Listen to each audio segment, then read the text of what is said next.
Hello बच्चों, क्या हाल चाल। मस्त एकदम। आज हम शुरू करने जा रहे हैं 12th का फिजिकल केमिस्ट्री का सॉल्यूशन चैप्टर। और इस चैप्टर के अंदर हम लोग जो आपने +1 में पढ़ा था, molarity, normality, molality, mass by volume, percentage वगैरह, वो सब चीज़ें हम शुरुआत में पढ़ेंगे। तो चलिए स्टार्ट करते हैं आज का हमारा चैप्टर सॉल्यूशन। तो मैं हूं प्रदीप सोनी और आपका और हम सबका प्यारा सा खूबसूरत सा चैनल केमिस्ट्री वर्ल्ड।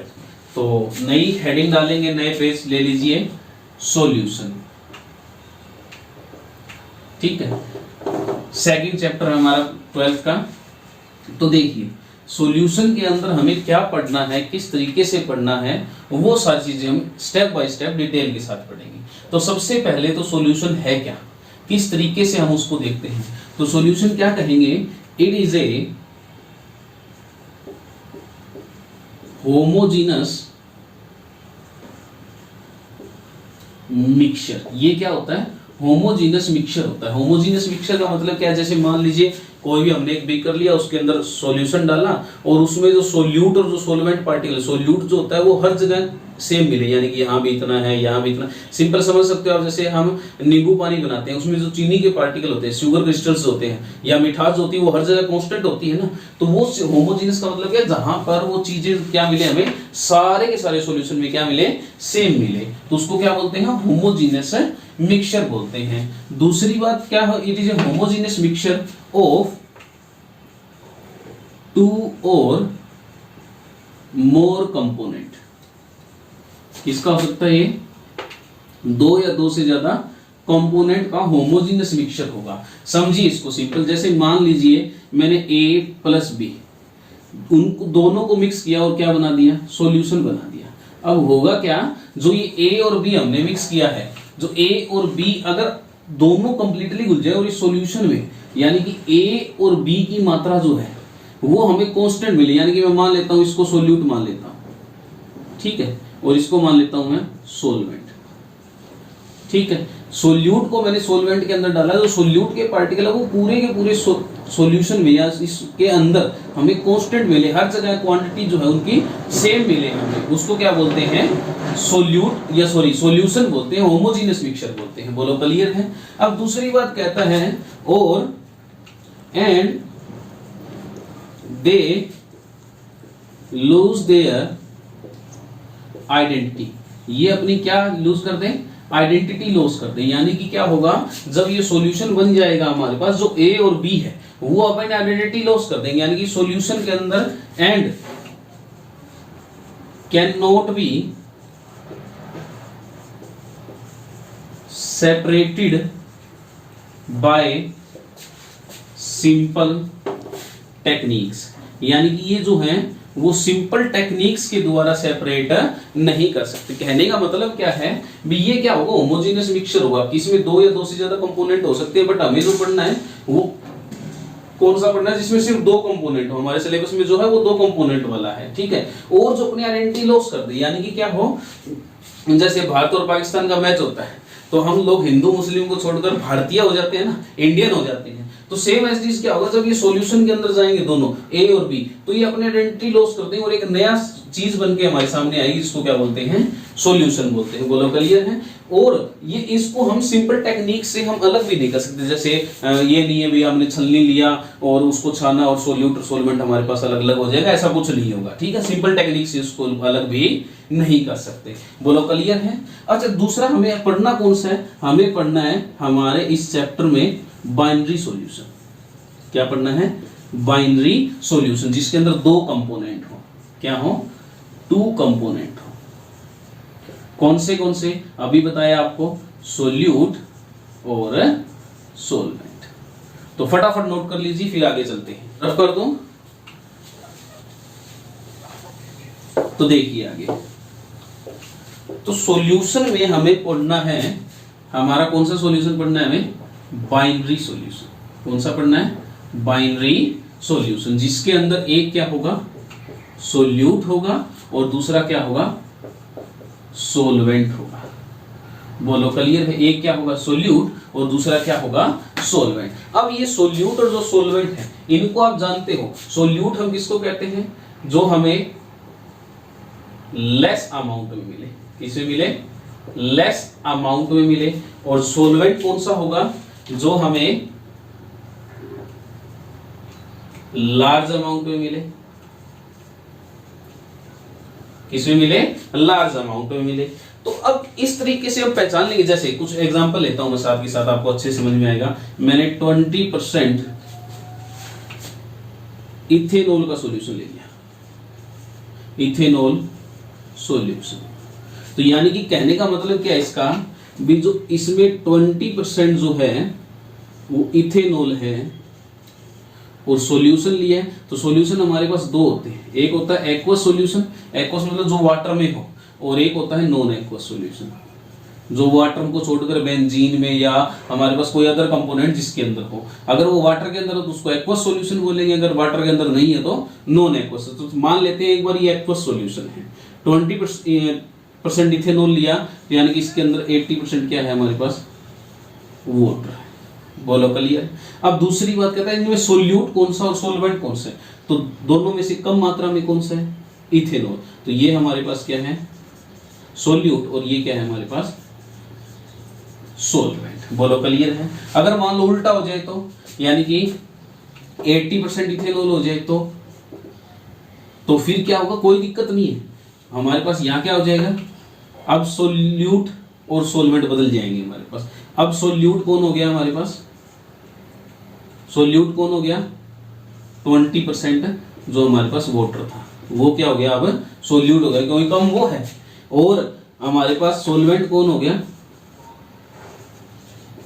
सोलवेंट कौन हो गया? 80% जो इथेनॉल है। बोलो क्लियर है? यानी कि जो कम मात्रा में हो उसको सोल्यूट बोलेंगे, और जो ज्यादा मात्रा में उसको क्या बोलेंगे? सोलवेंट बोलेंगे। तो ये तो सिंपल टेक्निक्स जिनसे हम पहचान सकते हैं।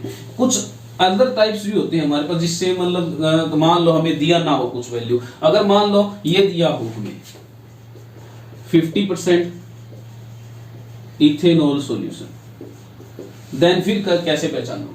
तो इसमें कोई दिक्कत नहीं है। 50% दे रखा है तो जिस मर्जी को सोल्यूट मान लो और जिस मर्जी को सोलवेंट मान लो, कोई दिक्कत वाली बात नहीं, क्योंकि 50-50% है दोनों ही।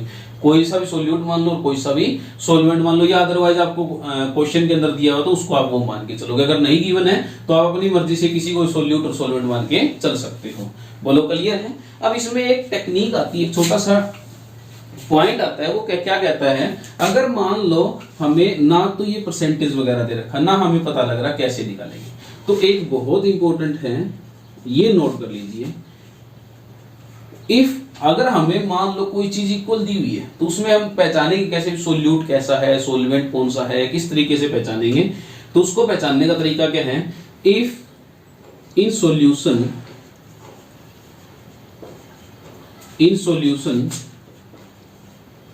दे, मान लेता हूं मैं A प्लस B मिलकर सॉल्यूशन बना रहे, ठीक है। हमें नहीं पता सोल्यूट कौन सा, सोलवेंट कौन सा है, तो हम पहचानेंगे कैसे इसमें, या पता कैसे लगाएंगे? बोलो क्लियर? तो अब क्या करेंगे? इफ इन सॉल्यूशन बनने के बाद, मान लेता हूं मैं इसको A B को नहीं, मैं मान लेता हूं, चलो A B एक बार मान लेते हैं, और A को जो है वो मान लेता हूं मैं शुगर है, और B को मैं मान लेता हूं वाटर है।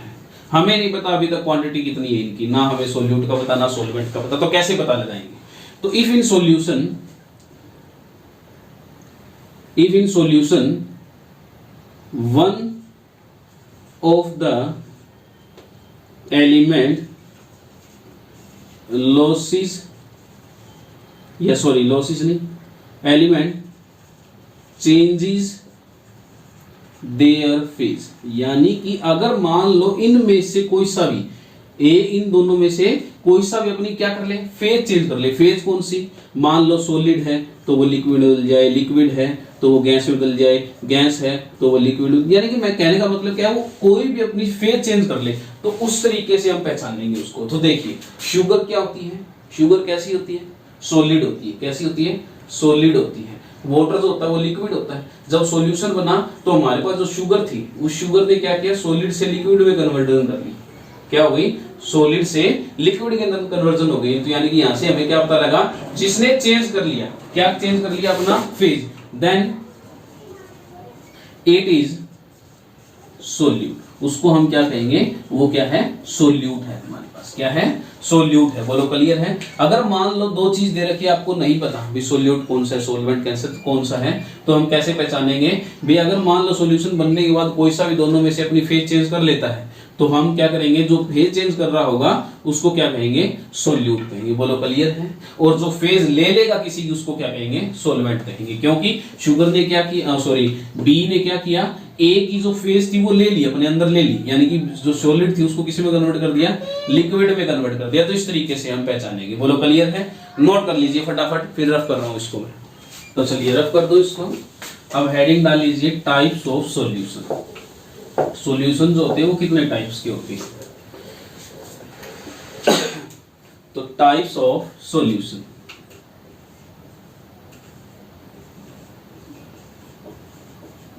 सॉल्यूशन कितने तरीके के होते हैं, तो इसके लिए मैं आपको एक टेबल बनवा रहा हूं। उस टेबल को आप बिल्कुल ध्यान से बनाइए।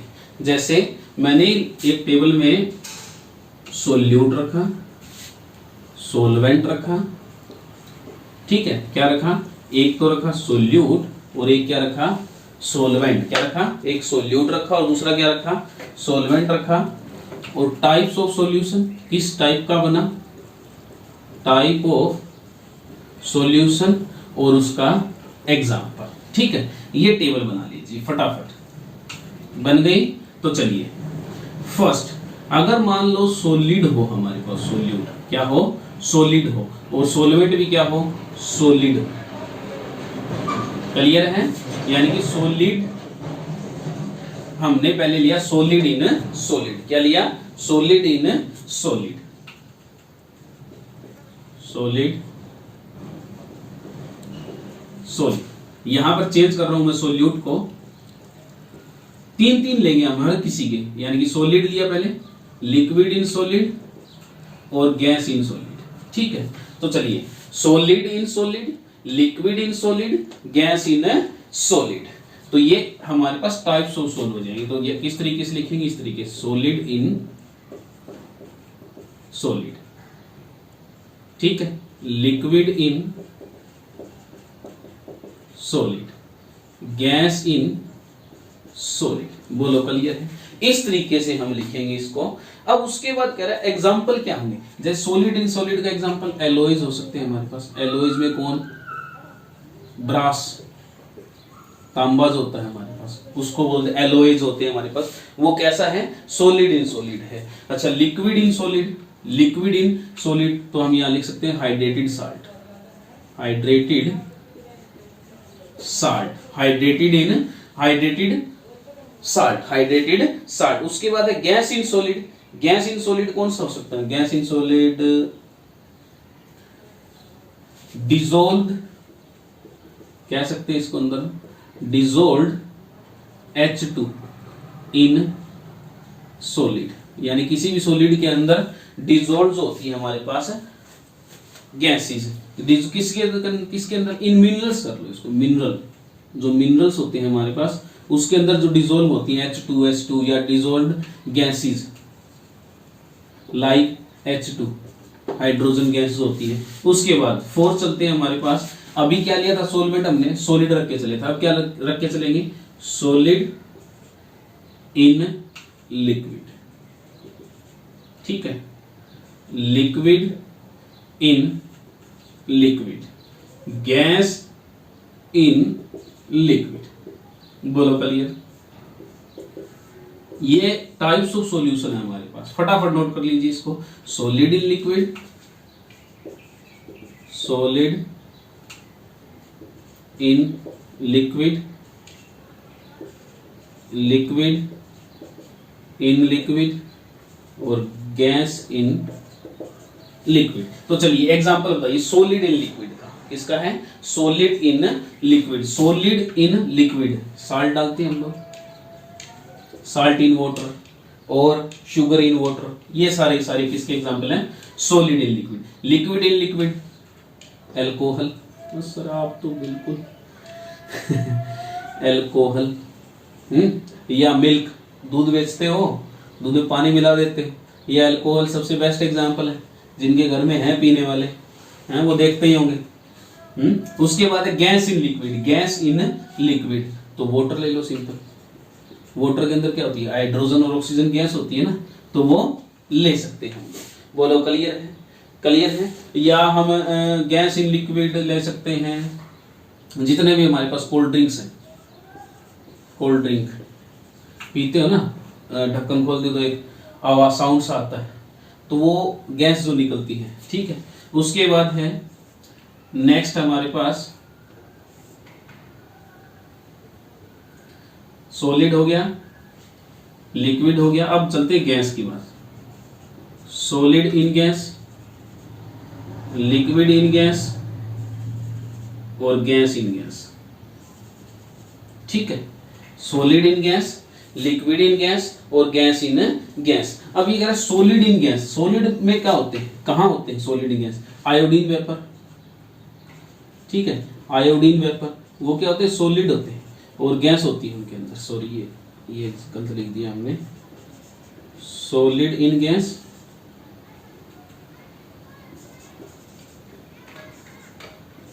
Gas in gas, liquid in gas और गैस इन गैस। क्लियर है। अब एग्जांपल देख, जैसे इसका एग्जांपल लिख देते हैं हम लोग। आयोडीन वेपर्स हो गए हमारे पास, और कपूर की गोली देखी होगी आपने, उसमें भी तो वेपर्स निकलते हैं ना, वो चीज होती है। या liquid in gas, liquid in gas, liquid in gas कहाँ कहाँ देखते हैं हम लोग, liquid in gas, humidity, humus, humidity in air, है ना, एग्जांपल है ना इसका, किसका, liquid in gas, humidity in air, gas in gas, air लगा लो सिंपल, एयर के अंदर काफी सारी गैसेस होती है ना, तो वो ये सारे सारे हमारे पास टाइप्स ऑफ सॉल्यूशन 9 टाइप्स के हैं। ये फटाफट नोट कर लीजिए, ये एग्जांपल एक एक नोट कर लीजिए, आगे काम आएंगे हमारे। तो क्या होगा, सॉलिड इन सॉलिड सोल्व होगा, उसका एलॉयज वगैरह ये एग्जांपल हैं। ये बिल्कुल टेबल बहुत आसान है, इसको फटाफट नोट कर लीजिए। एग्जांपल याद करने आप अपनी तरफ से कोई भी एग्जांपल मान के चल सकते हो गया। अब हेडिंग डाल लीजिए। अब इनको पहचानेंगे कैसे, या मतलब क्या है भी, इनमें सोल्यूट और सोलवेंट को पहचानेंगे कैसे।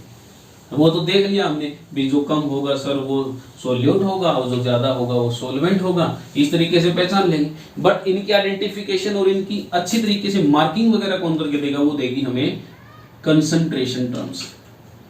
कौन सी देगी, कंसंट्रेशन टर्म्स। अब इन कंसंट्रेशन टर्म्स को पढ़ना है हमें। क्लियर, हेडिंग डाल लीजिए concentration term. In concentration term को मैं दो तरीके से डिवाइड कर रहा हूं। पहली जो है टेम्परेचर डिपेंडेंट, और दूसरी जो है टेम्परेचर इंडिपेंडेंट। पहली क्या है, टेम्परेचर डिपेंडेंट, और दूसरी क्या है, टेम्परेचर इंडिपेंडेंट। तो अब इनको स्टेप बाय स्टेप पढ़ेंगे हम लोग, बिल्कुल आसान से। ये टर्म क्यों बनवाई मैंने, इसके पीछे रीजन है, क्योंकि वो कई बार क्या करता है, एग्जाम में गेम खेलता है। वो गेम क्या खेलता है, वो आपको सीधा ना पूछ के कहेगा भी बताओ ऐसी कौन सी कंसंट्रेशन टर्म है जो टेम्परेचर पर डिपेंड करती है, या ऐसी कौन सी टर्म है जो टेम्परेचर इंक्रीज करने पर इंक्रीज होगी या एक्सपेंड होगी, किस तरीके से होगी, वो सारी चीजें देखिए। कैसे होगी वो भी आपको बताऊंगा। फटाफट इतना नोट कर लीजिए एक बार। तो चलिए, अब टेम्परेचर डिपेंडेंट होंगी तो यानी कि ये होंगी वॉल्यूम से रिलेटेड। किससे रिलेटेड होंगी, वॉल्यूम से रिलेटेड, यानी कि वॉल्यूम डिपेंडेंट होंगी। किस पे होंगी ये, वॉल्यूम डिपेंडेंट होंगी। और ये कैसी होंगी, ये मास डिपेंडेंट होंगी।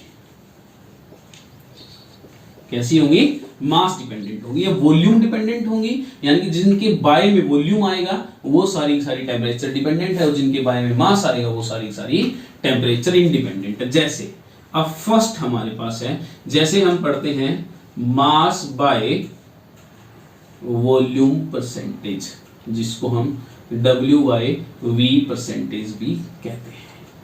Second, volume by volume percent, ये +1 में पढ़ा आपने, पढ़ा है ना, V/V percentage, volume by volume percentage. Third, जिन्होंने पढ़ा है वो स्किप भी कर सकता है, नेक्स्ट लेक्चर में पढ़ लेना, और जिन्होंने नहीं कर रखा वो साथ के साथ करते रहिए, नोट्स बनाते रहिए, ठीक है। थर्ड है हमारे पास मोलैरिटी, जिसका सिंबल होता है कैपिटल एन। ठीक है। फोर्थ है नॉर्मेलिटी, जिसका सिंबल होता है कैपिटल एन। ये टर्म्स जो है हमारे पास वो क्या होंगी, वॉल्यूम पे होंगी और टेम्परेचर पर डिपेंड कर रही होंगी। बोलो फटाफट नोट कर लिया इसको। उसके बाद चलते हैं मास परसेंटेज में। मास परसेंटेज में कौन सी सबसे पहले, मास बाय मास परसेंटेज। ठीक है, W बाय W परसेंटेज इसको बोलते हैं। सेकंड है मोलैलिटी। कौन सी है, मोलैलिटी। सिंबल क्या है इसका, स्मॉल है। बोलो क्लियर। थर्ड है हमारे पास ppm, पार्ट्स पर मिलियन। कौन सी है, पार्ट्स पर मिलियन। उसके बाद देखिए इसमें हम और क्या लिख सकते हैं, इसमें स्ट्रेंथ भी लिख सकते हैं। क्या लिख सकते हैं, स्ट्रेंथ भी लिख सकते हैं। बोलो क्लियर है। और हमारे पास टर्म्स जो आती हैं वो होती हैं मास फ्रैक्शन। ठीक है, मास फ्रैक्शन। क्लियर है। और इनके अलावा जो टर्म है वो हमारे पास मैं लिखवा देता हूं, मोल फ्रैक्शन।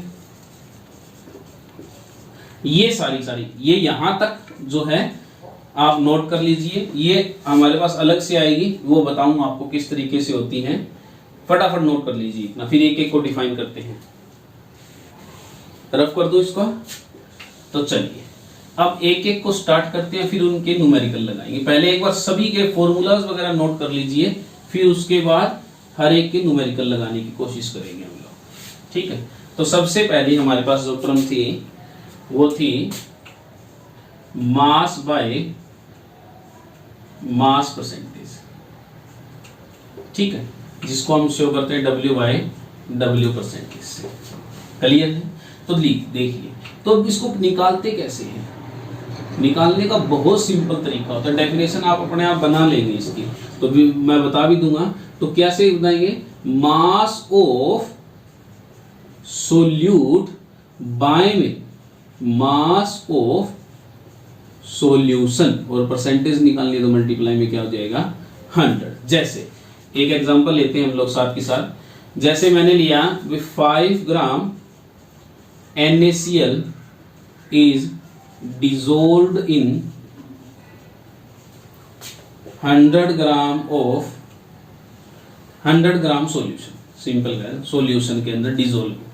बताओ what it's W by W percentage. तो देखिए कैसे निकालेंगे इसको। जैसे 5 ग्राम लिया तो मास ऑफ सोल्यूट, सोल्यूट कौन सा होगा, जोन सा कम है, और सोलवेंट कौन सा होगा, जोन सा ज्यादा है। तो कम कौन सा है, तो mass of solute, mass of solute. तो सोल्यूट कितना है, 5। अब सॉल्यूशन का लेना है। सॉल्यूशन में क्या होता है, सॉल्यूशन में क्या होता है, सॉल्यूशन क्या होता है, सोल्यूट प्लस सोलवेंट होता है। क्लियर। अब सोल्यूट और प्लस सोलवेंट, तो ये हो गया हमारे पास 105। बोलो क्लियर। इनटू में 100। इस तरीके से हम लोग निकालेंगे। बोलो क्लियर है। क्लियर है। बिल्कुल आसान था, बिल्कुल आसान था ना। इस तरीके से हम इस तरीके से क्वेश्चन आएंगे और हमें फाइंड करके देनी होगी वैल्यूज। फट हो गया। नेक्स्ट है, नेक्स्ट था हमारे पास मास बाय वॉल्यूम परसेंटेज, यानी कि W by V percentage. Clear. अब इसको कैसे निकालेंगे, तो इसको निकालने का फॉर्मूला सेम है, बस इसमें क्या होगा, मास क्या हो जाएगा, ऑफ सोल्यूट बाय में वॉल्यूम ऑफ सॉल्यूशन। यानी कि अब हमें क्या दी होगी, उसकी सॉल्यूशन की क्या दी होगी, वॉल्यूम दी होगी। बोलो क्लियर है। जैसे सेम एग्जांपल लेता हूं, 10 ग्राम NaCl dissolved in 100 ml of solution. यानी कि जो 10 ग्राम का सॉल्यूशन है हमारे पास वो डिसोल्व है 100 ml में। तो सिंपल क्या आ जाएगा, 10 बाय 110 इंटू में 100। इस तरीके से इसको सोल्व कर लोगे। बोलो क्लियर है? क्लियर है? बिल्कुल आसान था, आसान था ना। इस तरीके से आप सोल्व कर लोगे। रफ कर दो इसको, रफ कर दो, नोट कर लिया दोनों के दोनों। नेक्स्ट थर्ड टर्म पे चलते हैं। ये थर्ड टर्म देखते हैं हमारी, वॉल्यूम बाय वॉल्यूम परसेंटेज, ठीक है, जिसको V बाय V परसेंटेज से भी शो करते हैं। तो इसको किस तरीके से देखेंगे? तो इसको देखेंगे वॉल्यूम ऑफ सोल्यूट बाय में वॉल्यूम ऑफ सॉल्यूशन मल्टीप्लाई में 100। तो इस तरीके से हम क्या निकालेंगे? नंबर वॉल्यूम ऑफ सोल्यूट, कितने वॉल्यूम सोल्यूट जो है वो डिसोल्व है सॉल्यूशन में, तो उसको क्या कहेंगे? Volume by volume percentage. Third term ये थी हमारी। फोर्थ है मोलैरिटी, बहुत इंपॉर्टेंट है ये मोलैरिटी, कैपिटल एम से शो करते हैं इसको मोलैरिटी। अब मोलैरिटी को पढ़ना है तो मोलैरिटी को पढ़ने के लिए दिमाग में रखना पड़ेगा हमें। मोलैरिटी किस तरीके से देखेंगे? Number of moles of solute, numbers of moles of solute by में क्या लिया हमने? नंबर ऑफ मोल्स बाय में volume of solution in litre. किसके अंदर लेंगे? लीटर में लेंगे। वॉल्यूम की तो किस में लेंगे? लीटर में लेंगे। बोलो क्लियर है? अब मोल्स कैसे निकालते हैं? जिन बच्चों को नहीं पता तो मैं बता देता हूं। नंबर ऑफ मोल्स निकालने का फॉर्मूला होता है गिवन मास बाय में मॉलिक्यूलर मास। बोलो क्लियर है? क्या होता है? गिवन मास बाय में मॉलिक्यूलर, से नंबर ऑफ मोल्स आपके आ जाएंगे। बोलो क्लियर है? अब इस एक छोटा सा ट्विस्ट डाल दो, जैसे W gram of solute present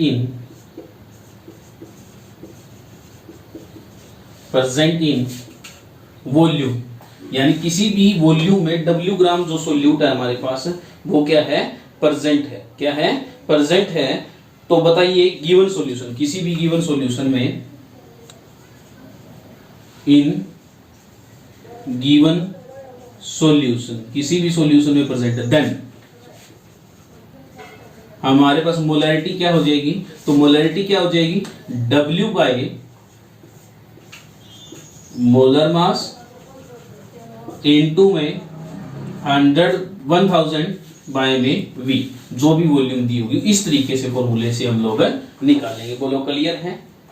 clear है? 1000 बाय में V हो जाएगा। जैसे एक क्वेश्चन लेके चलता हूं मैं इसी फॉर्मूले के ऊपर बेस्ड है, जो देखिएगा बिल्कुल ध्यान से। जैसे हमने लिया ए solution of sulphuric acid, A solution of sulphuric acid having 4.9 gram of it dissolved इन, जो डिसॉल्व है हमारे पास 500 सेंटीमीटर क्यूब ऑफ सॉल्यूशन, इसकी मोलैरिटी निकालनी है। तो चलिए निकालते हैं। सल्फ्यूरिक एसिड दे रखा है, यानी कि सोल्यूट हमें दे रखा है, वो दे रखा है 4.9 ग्राम। क्या दे रखा है? 4.9 ग्राम दे रखा है। बोलो क्लियर है?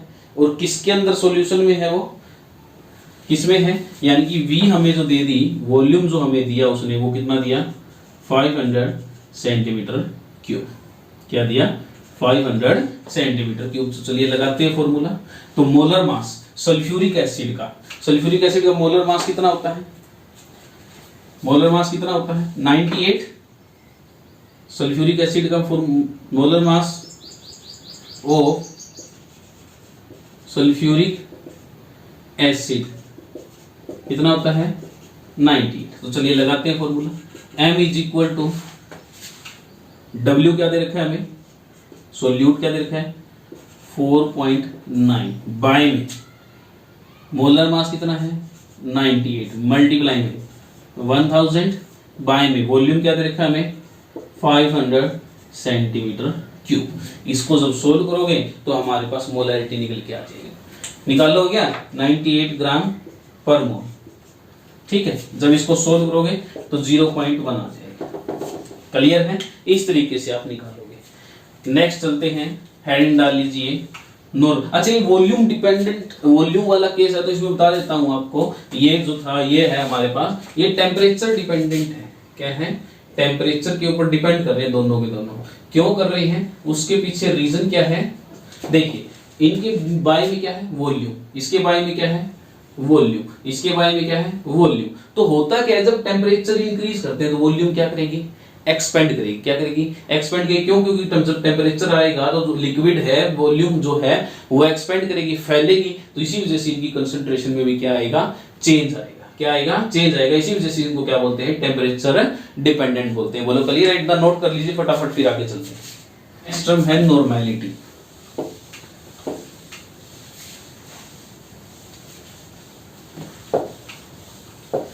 हेडिंग डाल लीजिए नॉर्मैलिटी।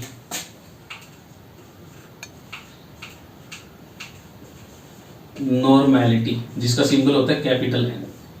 ठीक है, नॉर्मैलिटी। अब नॉर्मैलिटी को कैसे पता करते हैं, नॉर्मैलिटी को निकालने के लिए क्या करते हैं हम लोग, नंबर ऑफ ग्राम इक्विवेलेंट। क्या होता है, नंबर ऑफ ग्राम इक्विवेलेंट। किसके, ग्राम इक्विवेलेंट ऑफ सोल्यूट। किसके, सोल्यूट हमेशा ऊपर आएगा। ठीक है, बाय में volume of solution.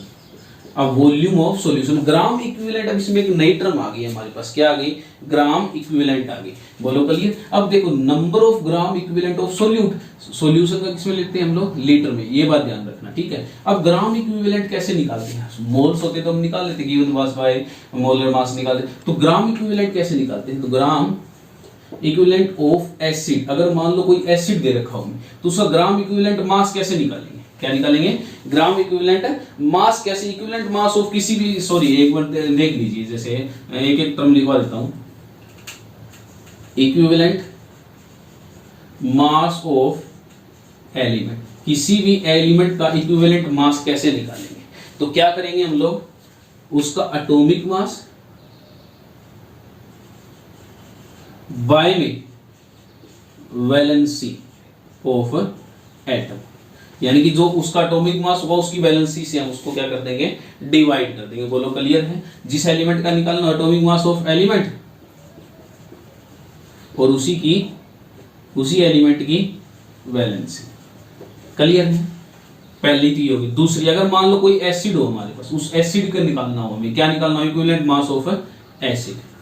Equivalent mass of acid.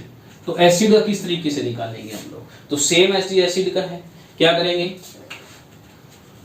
Molar mass of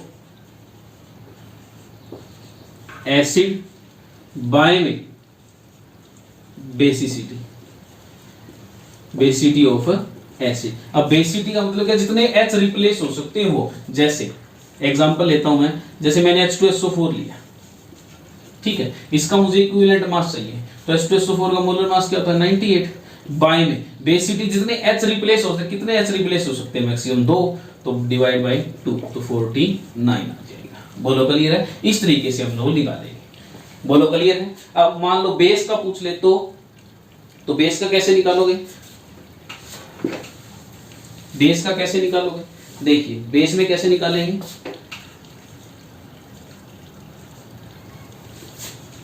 equivalent mass of base, तो same as this, molar mass of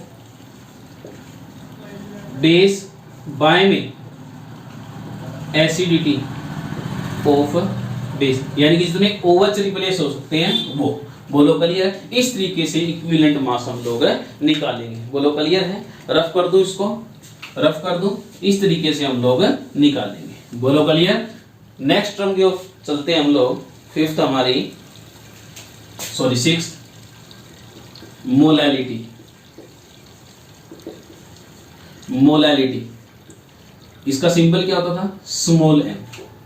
ठीक है, ये भी कैसी है, टेम्परेचर डिपेंडेंट है। क्यों टेम्परेचर डिपेंडेंट, क्योंकि बाई में क्या आ रहा है इसके वॉल्यूम। तो मोलैलिटी क्या होती है, तो number of moles of solute, इसमें भी सेम एज इट क्या देखेंगे हम लोग, number of moles of solute देखेंगे। क्या देखेंगे, number of moles of solute देखेंगे, और साथ में बाय में क्या आ जाएगा, मास ऑफ सोलवेंट, अब सॉल्यूशन नहीं आएगा, सोलवेंट इन केजी।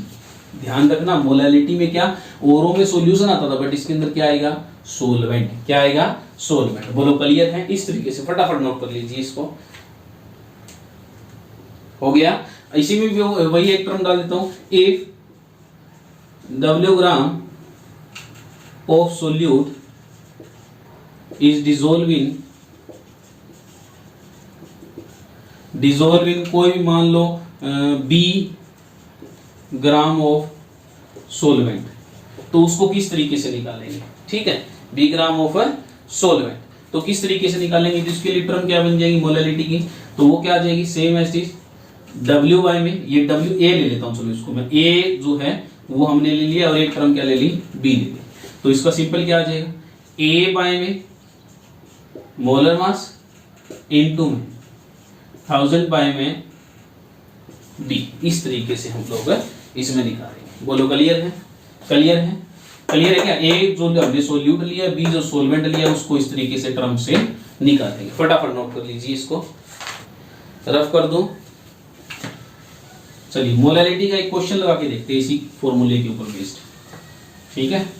देखिए फॉर्मूला क्या बना था हमारा मोलैलिटी का, A बाय में molar mass of solute into में 1000 बाय में B, ठीक है। जैसे एक क्वेश्चन लगाते हैं हम लोग, ए solution of anhydrous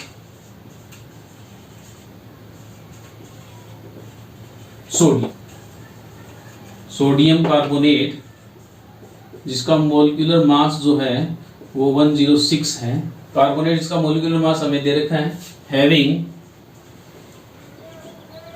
1.325 gram of it dissolved in 250 gram of water. तो चलिए फॉर्मूला लगाते हैं इसके अंदर। फॉर्मूला क्या कहता था हमारा, A हमें दे रखा है और B हमें दे रखा है, तो चलिए लगाते हैं।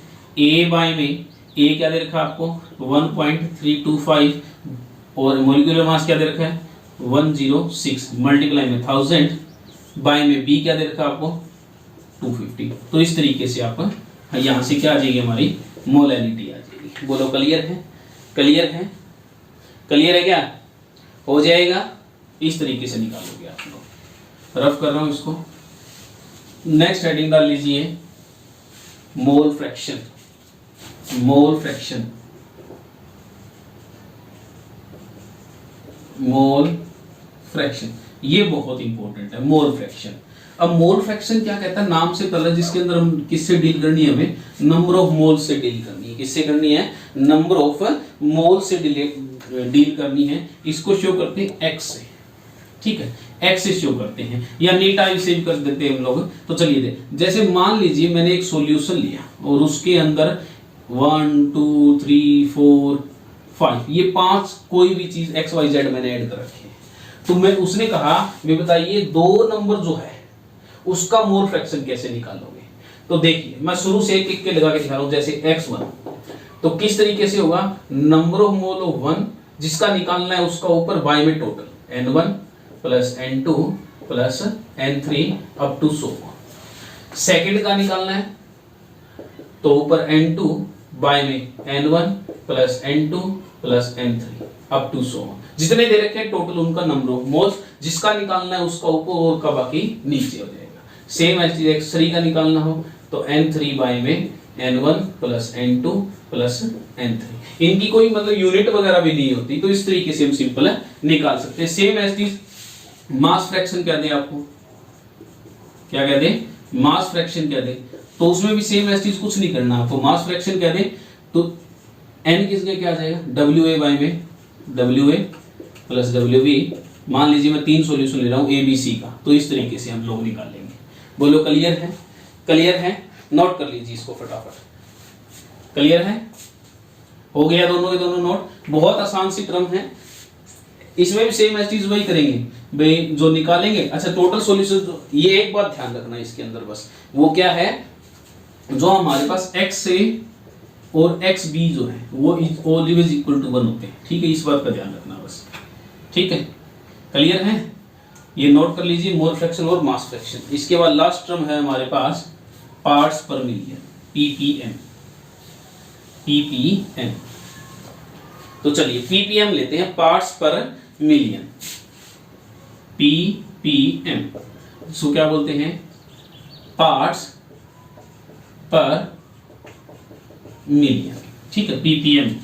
तो चलिए इसको निकालते कैसे? इसको निकालते हैं मास ऑफ ए। क्या होता है? जिसका भी हमें निकालना हो ppm वैल्यू, जिसकी हमें क्या निकालनी हो, ppm वैल्यू निकालनी हो, उसका ऊपर मान ले ppm वैल्यू और निकालनी है हमें, ppm वैल्यू ऑफ ए की निकालनी है, तो mass of A by mass of solution into में मिलियन है तो 10⁻6 मिलियन है, 10⁻⁴ क्या आ जाएगा? 6 आ जाएगा। बोलो क्लियर है? इस तरीके से हम लोग निकाल लेंगे इसको। फटाफट नोट कर लीजिए, कंसंट्रेशन टर्म हमारी यहीं पर खत्म होती है। अब लगाते हैं इसके न्यूमेरिकल, पार्ट्स पर मिलियन। जिसका निकालना हो हमें, जिसका पूछा उसका ऊपर रखेंगे, बाय में मास ऑफ सॉल्यूशन रखेंगे, और 10⁻6 क्यों मल्टीप्लाई किया हमने? क्योंकि पर मिलियन में निकालनी है हमें। बोलो क्लियर है? अब लगाते हैं इसके न्यूमेरिकल, छोटे छोटे कुछ न्यूमेरिकल्स लगा के देखेंगे 5-4, तो उसके बाद देखते हैं फिर आगे। तो चलिए अब स्टार्ट करते हैं कुछ न्यूमेरिकल्स। जैसे पहला न्यूमेरिकल लिया हमने, कैलकुलेट द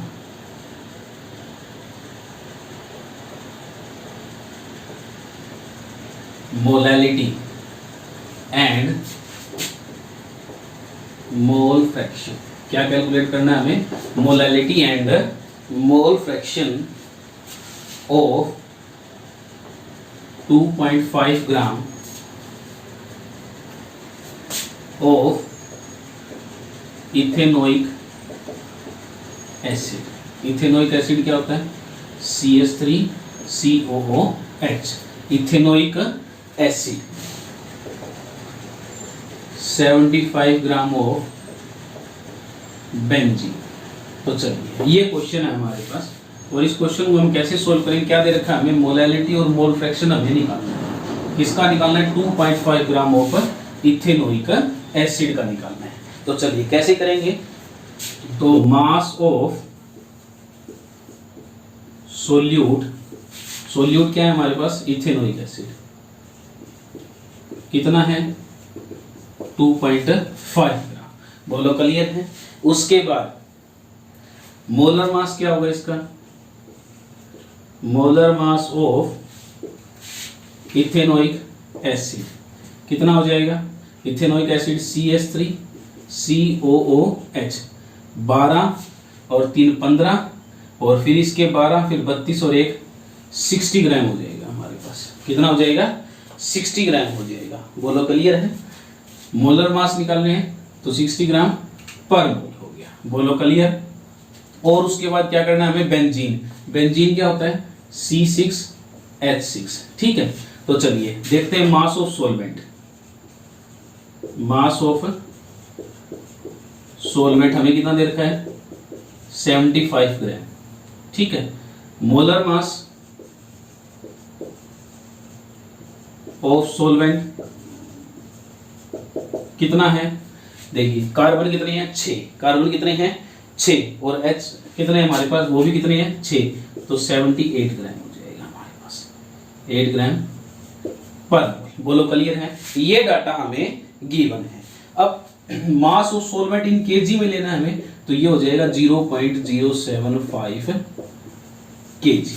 बोलो क्लियर है? क्योंकि ये ग्राम में दे रखा है ना हमें, और ग्राम को किस में कन्वर्ट करना पड़ेगा हमें? केजी में। तो चलिए मोल्स ऑफ सोल्यूट निकालते हैं हम लोग, क्योंकि मोलैलिटी में हमें क्या चाहिए? मोल्स चाहिए। तो मोल्स ऑफ सोल्यूट कैसे निकालेंगे? गिवन बाय में टोटल, गिवन बाय में टोटल, गिवन बाय में टोटल। तो इसको जब करोगे तो हमारे पास आ जाएंगे 0.0417 ये हमारे पास मोल्स ऑफ सोल्यूट आ गए। क्या आ गए? Moles of solute. तो अब चलो निकालते हैं मोलैलिटी। तो इसको मैं रफ कर रहा हूं, एक बार इतना नोट कर लीजिए, रफ कर दूं। देखिए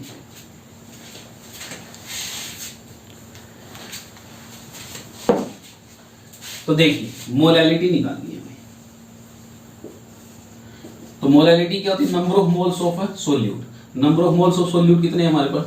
0.0417। बोलो क्लियर। उसके बाद मास ऑफ सोलवेंट लेते हैं हम लोग, है ना। मोलैलिटी है तो क्या लेंगे? Mass of solvent. अब सोलवेंट का मास कितना था हमारे पास? सोलवेंट क्या है हमारे पास? 75 ग्राम। क्या है? 75 ग्राम बेंजीन। और उसको किलो में लेना है हमें, केजी में लेना है। तो ये कितना हो जाएगा? 0.075 केजी। बोलो क्लियर है? क्लियर है? इतना क्लियर है? ये क्या थे हमारे पास? मोल। तो अब इसको सोल्व करोगे तो यहां से मोलैलिटी क्या आ जाएगी हमारे पास? 0.556। बोलो क्लियर है? 0.556, ठीक है, मोल पर केजी। ये हमारे पास क्या आ गई? मोलैलिटी आ गई। क्या आ गई? मोलैलिटी आ गई। अब बात करते हैं मोल फ्रैक्शन की। मोल फ्रैक्शन के लिए हमें दोनों के मोल्स चाहिए। इसके मोल हमने निकाल रखे, दूसरे के निकालते चलो। Moles of solute, oh sorry solvent. Solute के तो निकाल लिए ना हमने, सोलवेंट। तो कितना गिवन कितना है हमें? 75। और टोटल कितना था हमारा? 78। क्या था? 78। तो इसका जब सोल्व करेंगे हम लोग तो ये आ जाएगा 0.961। बोलो क्लियर है? यानी कि दोनों के मोल आ गए हमारे पास। इसके मोल सोल्यूट के आ गए और सोलवेंट के आ गए। बोलो क्लियर है? तो चलो निकालते हैं। किसके निकालने हैं मोल फ्रैक्शन हमें? Molality and mole fraction of ethanoic acid. Ethanoic acid यानी कि N1 का निकालना है। तो इथेनोइक जिसका निकालना है उसका ऊपर 0.0417 बाय में 0.0417 प्लस 0.961, इस तरीके से निकालोगे। बोलो क्लियर है? क्लियर है? हो जाएगा। जब इसको सोल्व करोगे आप लोग तो हमारे पास आ जाएगा 0.0416। ये हमारे पास मोल फ्रैक्शन आ जाएगी। क्या आ जाएंगे? मोल फ्रैक्शन आ जाएंगे। फटाफट नोट कर लीजिए इसको। पहले क्या कर रखा था? हमें मोल फ्रैक्शन और मोलैलिटी निकालनी थी। ये डाटा गिवन है हमें, इथेनोइक एसिड और बेंजीन के अंदर है ये। तो सबसे पहले हमने मोल्स ऑफ सोल्यूट निकाले। सोल्यूट जो कम मात्रा में था उसको लिया, मोल्स निकाले। उसके बाद हमने इसको कन्वर्ट कर लिया, क्योंकि 75 ग्राम था तो हमें mass of solvent in KG में चाहिए, तो इसको कन्वर्ट कर लिया हमने केजी में। उसके बाद मोलैलिटी निकाल ली और अब हमने क्या निकाल लिया? Mole fraction. किसका निकालना था मोल फ्रैक्शन? इथेनोइक एसिड का। तो जिसका निकालना है उसको ऊपर, बाय में टोटल। तो टोटल हमारे पास दो ही चीजें, एक इथेनोइक एसिड है, दूसरा क्या है? बेंजीन। तो दोनों का, इसके बेंजीन के ये रहे, इसके ये बेंजीन के C6H6 के। बोलो क्लियर है? इस तरीके से निकाल लेंगे और ये हमारे पास क्वेश्चन आ जाएगा। फटाफट नोट कर लीजिए इसको, फिर चलते हैं आगे। हो गया? रफ कर लो।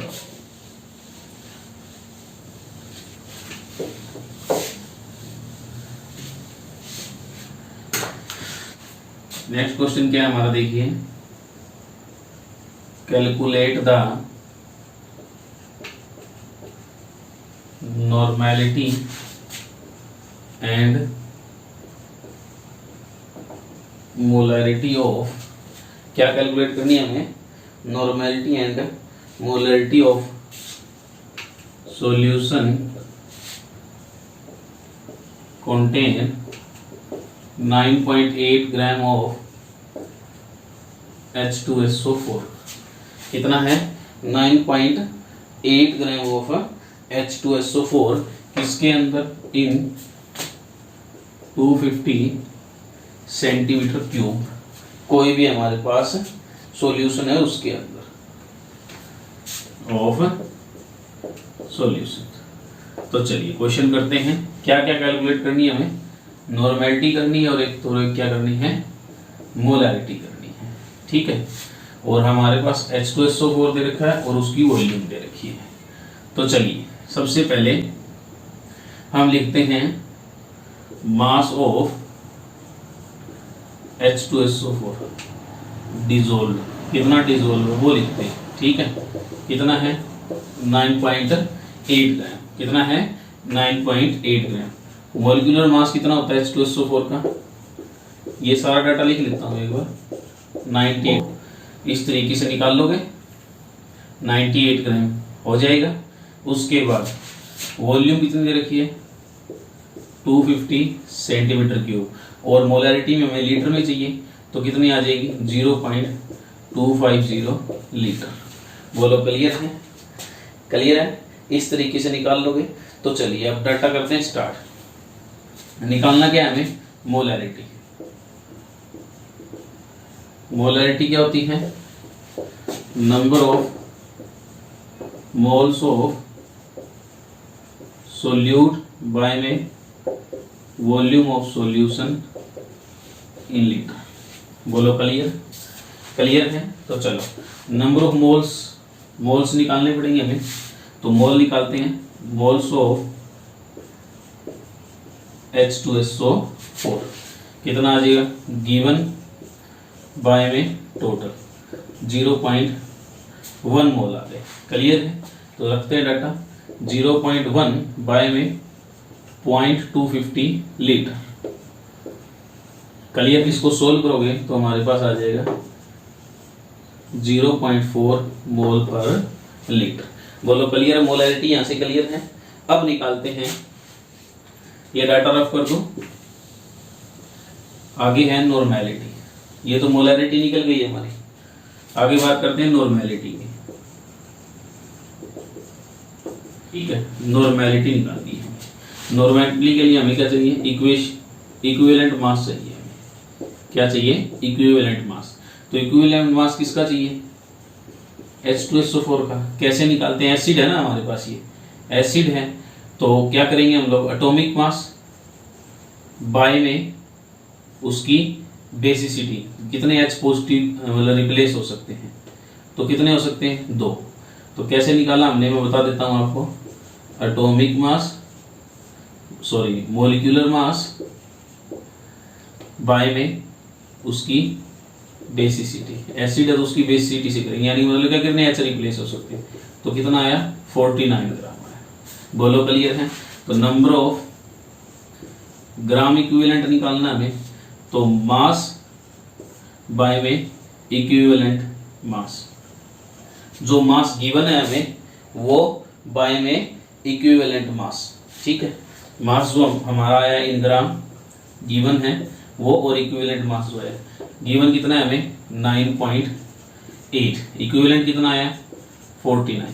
तो इसको सोल्व करोगे तो नंबर ऑफ ग्राम इक्विवेलेंट आ जाएंगे हमारे पास। कितने आएंगे? 0.2। बोलो क्लियर है? क्लियर है? तो अब फॉर्मूला लगाते हैं हम लोग। रफ कर दो इसको। देखिए नॉर्मेलिटी का फॉर्मूला क्या होता है? Number of gram equivalent by में वॉल्यूम ऑफ, ग्राम इक्विवेलेंट किसके? सोल्यूट के। ठीक है, बाय में वॉल्यूम ऑफ सॉल्यूशन। तो नंबर ऑफ ग्राम इक्विवेलेंट कितने आएंगे? 0.2। सॉल्यूशन की वॉल्यूम कितनी थी? 0.250 लीटर। सोल्व करोगे तो कितने आ जाएंगे? 0.8 इक्विवेलेंट पर लीटर। बोलो क्लियर है? इक्विवेलेंट मास पर लीटर आ जाएगा, हो जाएगा ये 0.8 ग्राम इक्विवेलेंट पर लीटर। क्लियर है? इस तरीके से छोटे छोटे न्यूमेरिकल आएंगे। आप आशा करता हूँ आपको बिल्कुल अच्छे समझ में आया। भाई बिल्कुल आसान से न्यूमेरिकल होंगे, आप लगा के देख लीजिएगा। कुछ 5-6 क्वेश्चन मैं लिख भी दूंगा जो आप खुद से लगा के देख लीजिएगा। ठीक है, चलो रफ कर रहा हूँ इसको मैं।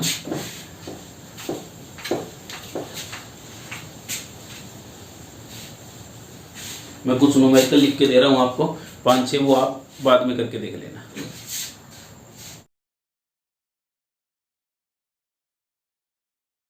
ये कुछ न्यूमेरिकल हैं, बिल्कुल ध्यान से, आपको साफ साफ दिखाई दे रहे होंगे। ये आप अपने आप से लगा के देखना। ठीक है, बिल्कुल आसान सा न्यूमेरिकल है, जो डाटा आपको करवाया उन्हीं के ऊपर बेस्ड है सारा का सारा। ठीक है, तो मिलते हैं नेक्स्ट लेक्चर में। All the very best. पढ़ते रहिए, मस्त रहिए, खुश रहिए। Thank you.